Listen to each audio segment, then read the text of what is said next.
Hi dear learners, welcome back to the channel. कैसे हैं आप सब लोग? उम्मीद करता हूँ किताबों के अंदर घुस बैठे होंगे, तैयारी कर रहे होंगे, एग्ज़ाम की तैयारी धूम से चल रही होगी और जो पढ़ाने में जा रहा हूँ आप उसके लिए बिल्कुल रेडी होंगे। शायद आपने याद भी कर लिया होगा।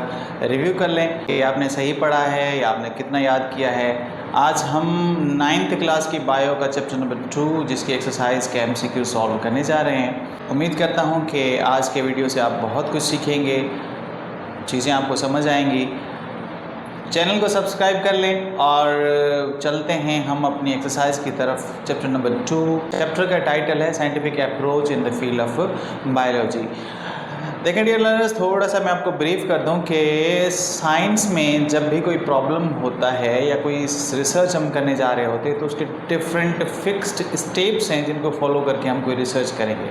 ऐसा नहीं कि बस काम को लग गए विदाउट एनी प्लान। तो यहाँ पे एक प्लान, एक मंसूबा है कि जब भी साइंस में कोई प्रॉब्लम होगी, जब भी साइंस में कोई मसला होगा, जब भी हमें कोई रिसर्च करनी होगी तो हम सबसे पहले ऑब्जर्व करेंगे, उसके बाद एनालाइज करेंगे, डेटा कलेक्ट करेंगे, उसके बाद कैश देंगे, आइडियाज़ देंगे, उसके बाद उस पर रिसर्च करेंगे, उस पर लॉजिकल क्वेश्चंस भी होंगे, उस पर एक्सपेरिमेंटेशन भी होगी। उसके बाद जाकर हम एक फाइनल स्टेटमेंट तक पहुंचते हैं। उसके एविडेंस को कलेक्ट करने के बाद जाकर एक स्टेटमेंट देते हैं जो कि कंफर्म्ड होती है और वो साइंटिफिक थियरी है, साइंटिफिक लॉ कहलाती है। एक्सरसाइज की तरफ चलते हैं। आपके MCQs में पहला जो सवाल है MCQs का जो पहला सवाल है वो है select the correct sequence of biological method. अब ये बता चुका हूँ मैं आपको अभी कि बायोलॉजिकल मेथड जो है या साइंटिफिक मेथड जो है, या फिर केमिस्ट्री में भी सारी चीज़ें आप सेम ही पढ़ते हैं, फिजिक्स में भी सेम ही चीज़ें आप पढ़ते हैं। तो इसमें करेक्ट सीक्वेंस कौन सी है, सबसे पहले हम क्या करते हैं, उसके बाद नेक्स्ट स्टेप कौन सा है, स्टेप वाइज बताना है। आपके पास ऑप्शन है ए में लॉ, थियरी, रीजनिंग, हाइपोथेसिस, गलत है। उसके बाद बी है hypothesis, theory, law and reasoning, ये भी गलत है। सी में आपके पास हाइपोथेसिस है, उसके बाद रीजनिंग है, उसके बाद थियरी है, उसके बाद लॉ है। ये करेक्ट लग रहा है मुझे। आपको क्या लग रहा है? डी ऑप्शन देख लेते हैं, लॉ हाइपोथेसिस, पहला ही ऑप्शन लॉ है तो गलत है। सी जो मुझे लगा था वो करेक्ट लगा था। आपको क्या लगा था? सही लगा था ये? सी को लॉक कर दें। C is a correct option here because in the biological method यहाँ पे जो ऑप्शन दिए हुए हैं उनमें पहले हाइपोथेसिस दी हुई है, उसके बाद आपके पास रीजनिंग है, उसके बाद आपके पास थियरी आती है, उसके बाद स्टेप आता है लॉ का। तो MCQs में चैप्टर नंबर 2 साइंटिफिक अप्रोच, और इसके जो MCQs हैं उसका जो पहला नंबर सवाल है उसमें हम सीक्वेंस बता रहे हैं और सी इज़ द करेक्ट ऑप्शन। सबसे पहले हम हाइपोथेसिस देंगे, उसके बाद जो है रीजनिंग होगी, उसके बाद थियरी, उसके बाद लॉ। चलते हैं क्वेश्चन नंबर 2 पे जो कि है सिलेक्ट द ओड वन। यहाँ पे आपको 4 ऑप्शन दिए हुए हैं। ऐसे भी MCQs आते हैं एग्जाम में कि आपको 4 ऑप्शन दिए हुए हैं, उनमें से एक जो है वो मैच नहीं हो रहा चारों ऑप्शन के साथ। जैसे यहाँ पे जो 4 ऑप्शन आपको दिए हुए हैं, ए में आपके पास है थियरी, बी में आपके पास है लॉ, और सी में आपके पास है हाइपोथेसिस, और डी में आपके पास है रेशो। अब रेशो यहाँ पे मैच नहीं हो रहा, तो मिस मैच या ओड वन जो है वो यहाँ पे आपके पास क्वेश्चन नंबर 2 का जो है वो डी है, जो कि रेशो है, जो कि यहाँ पे मैच नहीं हो रहा। क्योंकि थियरी बायोलॉजिकल प्रोसेस का स्टेप है, लॉ भी बायोलॉजिकल प्रोसेस का स्टेप है, और हाइपोथेसिस भी बायोलॉजिकल प्रोसेस का स्टेप है। तो ओड वन जो है, जो मिसमैचिंग जो है, यहाँ पे डी ऑप्शन है। चलते हैं क्वेश्चन नंबर 3 पे जो कि है field of research that examines mathematical representation of biological system called field of research that examines the representation of biological system. Field of research में हम किसी चीज़ को मैथमेटिकली अगर शो करें या मैथमेटिकली किसी चीज़ की कैलकुलेशन करें तो उसे आप क्या कहेंगे? यहाँ पे आपके पास ऑप्शन हैं, ए में रेशो है। रेशो क्या है? आपने पढ़ा होगा मैथ के सब्जेक्ट में, रेशो हमेशा 2 चीज़ों के अंदर कंपैरिजन होती है। 2 एक्सीडेंट हैं, 2 केसेस हैं, और उनके बीच में हमने कैलकुलेट करना कि कितना परसेंटेज किसका है, कितना परसेंटेज किसका है। 2 चीज़ों को कंपेयर करते हैं तो उसे आप रेशो कहते हैं। रेशो है, उसके बाद आपके पास ऑप्शन जो है मैथमेटिकल बायोलॉजी है, तीसरा प्रोपोर्शन है और चौथा लॉ है। तो बी जो है मैथमेटिकल बायोलॉजी में हम मैथमेटिकल रिप्रेजेंटेशन करते हैं किसी भी प्रॉब्लम की, तो क्वेश्चन नंबर 3 का जो है आपके पास बी जो है वो करेक्ट ऑप्शन है। मैथमेटिकल रिप्रेजेंटेशन जो करते हैं हम किसी भी प्रॉब्लम में, वो मैथमेटिकल बायोलॉजी के सब्जेक्ट में आती है। क्वेश्चन नंबर 4 है आपके पास, क्वेश्चन नंबर 4 है आपके पास, biological method involves all of the following except. Biological method जो है या साइंटिफिक मेथड जो है उसके अंदर सब चीज़ें इन्वॉल्व हैं विदाउट, किसके without? Data collection, observation, experiment, proportion.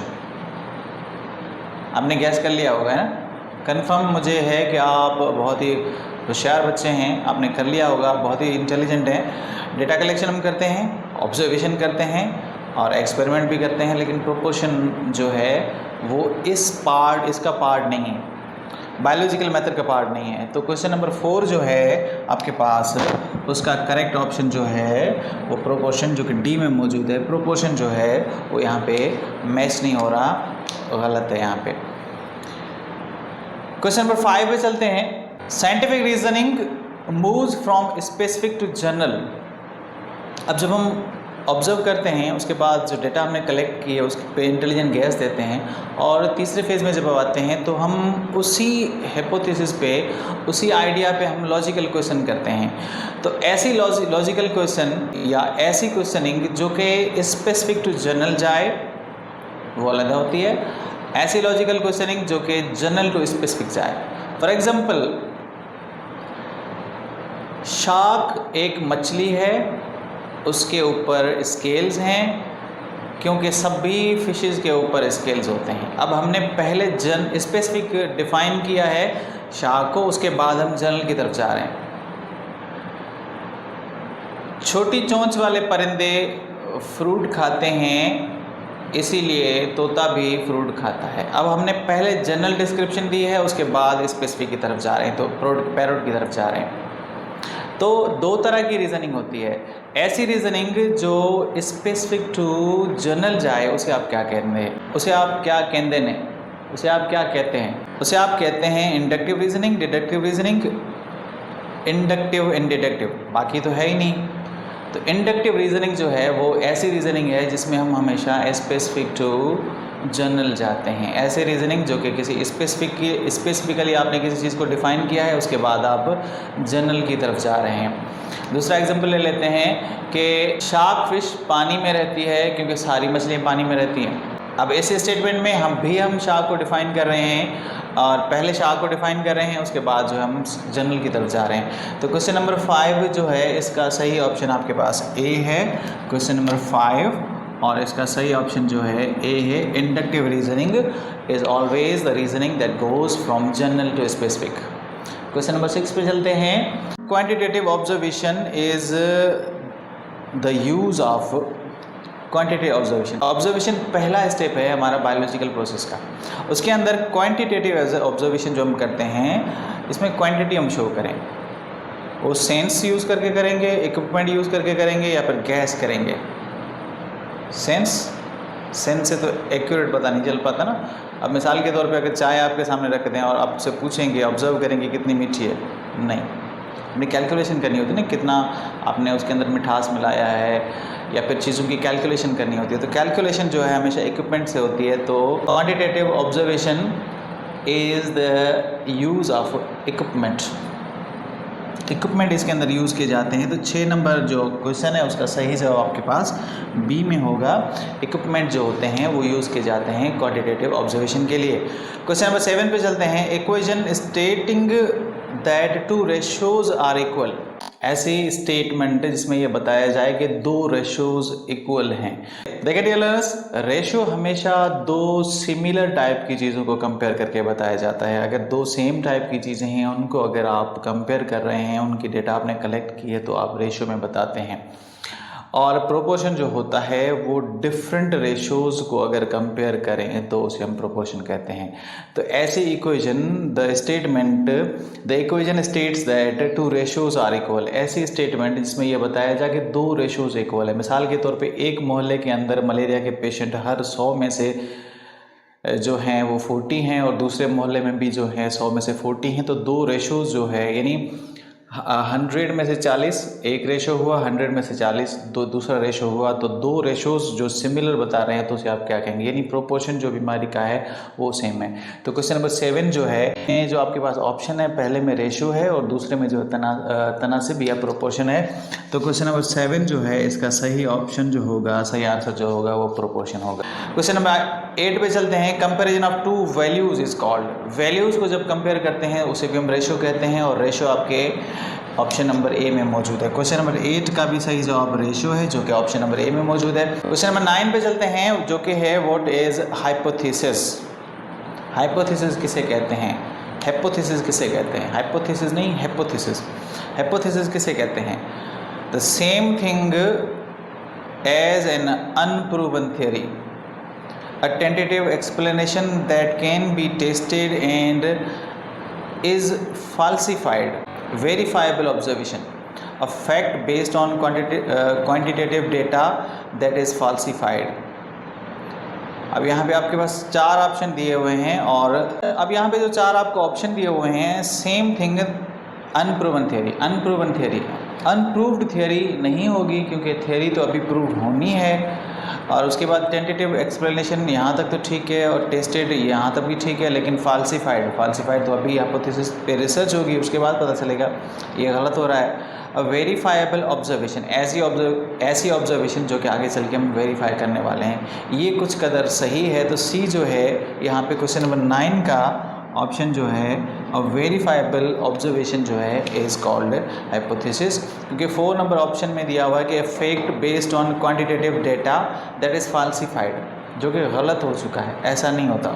Hypothesis हमेशा वो होती है जो कि ऑब्जर्वेशन के बाद हम देते हैं और उस पर रिसर्च होनी है, फिर जाकर पता चलेगा कि वो गलत भी हो सकती है, वो सही भी हो सकती है। क्वेश्चन नंबर 10 पे चलते हैं। In data organization which method is mostly useful. Data organization के अंदर कौन सा मेथड यूज़फुल है। जब हम डेटा कलेक्ट करते हैं ना किसी चीज़ के हवाले से, तो हमें कौन सा मेथड यूज़फुल हमारे लिए हो सकता है या हमारे लिए हेल्पफुल हो सकता है। यहाँ पे ऑप्शन आपके पास दिए हुए हैं, table, graph, ratio, both A and B. Table के अंदर अगर हम किसी चीज़ को कैलकुलेट करें तो ये हमें हेल्प करता है डेटा ऑर्गेनाइजेशन में, और ग्राफ भी हमें हेल्प करता है। तो बोथ ए एंड बी जो है, यानी क्वेश्चन नंबर 10 का डी जो है करेक्ट ऑप्शन है। हम डेटा एनालाइज कर सकते हैं, किसी टेबल के अंदर चीज़ों को रख के कैलकुलेशन कर सकते हैं, ग्राफ के थ्रू भी हम जो है उसको एग्जामिन कर सकते हैं कि हमारी जो एनालिसिस है, हमारी जो ऑब्जर्वेशन है, वो कहाँ तक करेक्ट है और कहाँ पे उसके बीच में कहीं फ्लॉज मौजूद हैं। तो ये थे आपके पास चैप्टर नंबर 2 के 10 MCQs, जो कि मोस्ट इंपॉर्टेंट है, एग्जाम में आते हैं। इनकी प्रिपरेशन करें। उम्मीद करता हूँ चीज़ें आपको समझ आई होंगी, पढ़ने में आपको मज़ा आ रहा होगा। चैनल को सब्सक्राइब करें, वीडियो अगर अच्छी लगी हो तो लाइक भी कर दें, और बेल आइकन को प्रेस कर दें, क्योंकि इस सीरीज़ के सारे वीडियोस अगर आपने पढ़ने हैं तो यहाँ पे ज़रूर आएंगे अगले चंद दिनों के अंदर। मिलेंगे फिर जल्दी नेक्स्ट चैप्टर के साथ। Till then bye bye.